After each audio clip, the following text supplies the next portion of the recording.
We're calling this one the Great AI Heist, and for a pretty good reason. I mean, if you've even thought about buying a new PC or phone recently, you've probably felt that, oof, that sticker shock. It feels like you're getting robbed, right?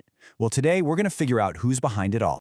Yeah, it's a feeling a lot of us are having, for sure. You save up, you get ready to upgrade your machine, and bam, the prices are just impossible. So what in the world is going on? I'm here to tell you it's not just you.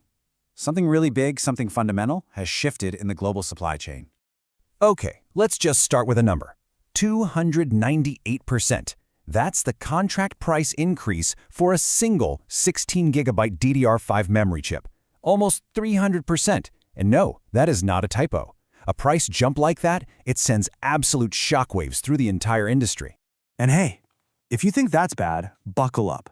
The custom PC builder CyberPowerPC, they reported a 500% surge in what they're paying for RAM. 500! It's so extreme, they've had to totally rethink how they even sell their computers. That's insane. Look, this isn't just a problem for us DIY folks anymore. We're talking about the big guys. Dell, Lenovo, HP. They're all jacking up prices across the board. So whether you build your own rig or just buy one off the shelf, you're going to feel this pinch. The big question is, why? And that right there brings us to the main event, what we're calling the Great AI Heist. See, the culprit behind these crazy prices, it's not what you think. It's not the usual supply shortage we've seen before. Oh no, it's something way, way bigger. So, here's the twist.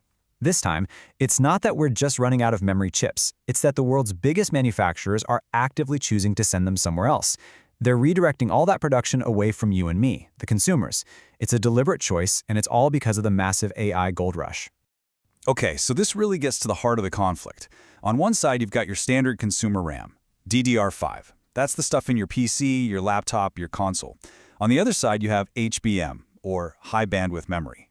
Think of that as pure rocket fuel for the AI revolution. Now, here's the catch. They're both made in the same factories. And right now, HBM is winning the fight for production space. And it's not just because of demand. It's because it's way more profitable for the manufacturers to make. So what is this HBM stuff anyway? Well, think of it like this. It's super specialized, crazy fast memory that's literally stacked right on top of the processor. This design lets it shovel massive amounts of data at once, which is exactly what AI models need to work their magic. It's absolutely essential for the giant data centers that are powering this whole AI revolution. And who's buying up all this HBM? Well, it's exactly who you'd expect. The biggest names in tech. You know, the hyperscalers like Google, Amazon, Microsoft, Meta.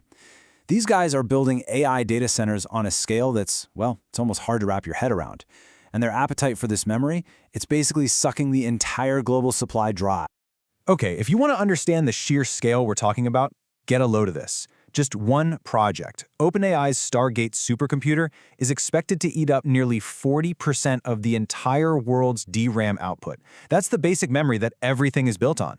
One single project. That's the kind of demand that doesn't just strain a supply chain, it completely breaks. So, all of this leads to the question that's probably on your mind right now. How bad is this going to get? And more importantly, when is it going to end? Well, let's take a look at the forecast, because things are about to get bumpy before they get better. All right, what you're seeing here is the price forecast for a standard 16GB DDR5 module. Look at that steep climb through late 2025. Prices are expected to more than triple. The absolute peak, the worst of it, is going to hit right in the middle of 2026. And after that, yeah, it starts to go down, but it's a slow, slow decline. We are not getting back to today's prices anytime soon. Right, and this is the obvious question, isn't it? If demand is through the roof and prices are this crazy, why can't they just, make more? It sounds so simple, but the reality? Oh, it's anything but. And here's why.